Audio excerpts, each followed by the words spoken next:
भव्य ऑफर भव्य ऑफर भव्य ऑफर आपल्या आवडत्या सूर्या मार्ट मध्ये 15 जून ते 15 ऑगस्ट 2026 दरम्यान 20,000 रुपयांच्या खरेदीवर मिळवा हमखास आकर्षक भेटवस्तू, निवडक माल, किफायती दर आणि शानदार गिफ्टची मेजवानी. तर सर्व काही एकाच छताखाली. मग उशीर कशाला? आजच भेट द्या सूर्या मार्ट, हनुमान नगर, खानापूर रोड, विटा. संपर्क 83 43 10. सूर्या मार्ट, ग्राहकांच्या विश्वासाचं नाव. नियम व अटी लागू.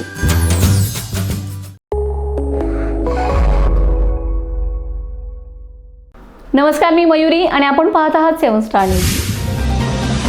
महाराष्ट्रात स्पर्धा व पात्रता परीक्षांमधील गैरप्रकार हा पुन्हा एकदा समोर आला असून रविवार 28 जून रोजी होणारी शिक्षक पात्रता परीक्षा म्हणजेच TET पेपर फुटीच्या संशयामुळे पुढे ढकलण्यात आले.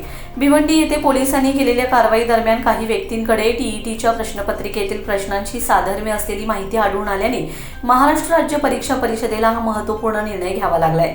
यामुळे राज्यभरातील लाखो परीक्षार्थ्यांची परीक्षा ऐनवेळी रद्द झाल्याने विद्यार्थ्यांमध्ये संताप आणि निराशेचे वातावरण निर्माण झाले. महाराष्ट्र राज्य परीक्षा परिषदेतर्फे राज्यातील एकूण 1028 परीक्षा केंद्रावर TET 2026 परीक्षा आयोजित करण्यात आली होती.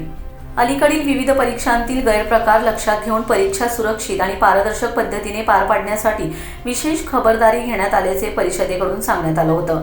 मात्र परीक्षेच्या आदल्या दिवशीच भिवंडी पोलिसांना मिळालेल्या गोपनीय माहितीमुळे संपूर्ण प्रकार उघडकीस आलाय. पोलिसांनी शनिवारी पहाटे भिवंडी परिसरात धाड टाकून काही संशयितांची चौकशी केली. त्यांच्याकडे असलेल्या माहितीची महाराष्ट्र राज्य परीक्षा परिषदेच्या अधिकाऱ्यांकडून पडताळणी करण्यात आली.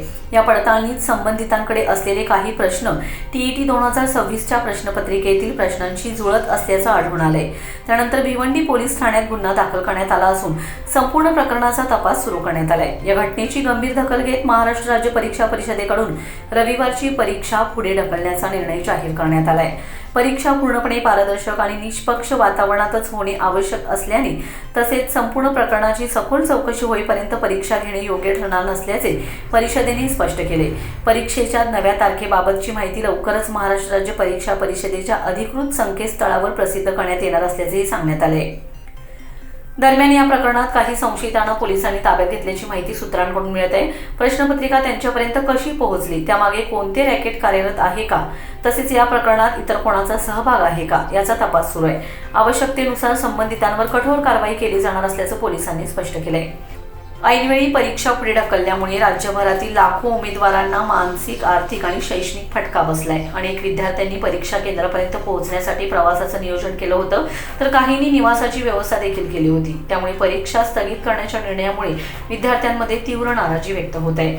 या घटनेवर राजकीय प्रतिक्रिया देखील उमटू लागलेत. राष्ट्रवादी काँग्रेस शरदचंद्र पवार पक्षाच्या महिला प्रदेशाध्यक्षा रोहिणी खडसे यांनी सरकारवर टीका करत TETचा पेपर फुटणे म्हणजे लाखो विद्यार्थ्यांच्या भविष्यावर घाला आहे. प्रत्येक वेळी पेपरफुटी, चौकशी आणि अटक या पलीकडे काहीच होत नाही. विद्यार्थ्यांच्या वेळेची, मेहनतीची आणि आर्थिक नुकसानीची भरपाई कोण करणार, असा सवाल उपस्थित केलाय.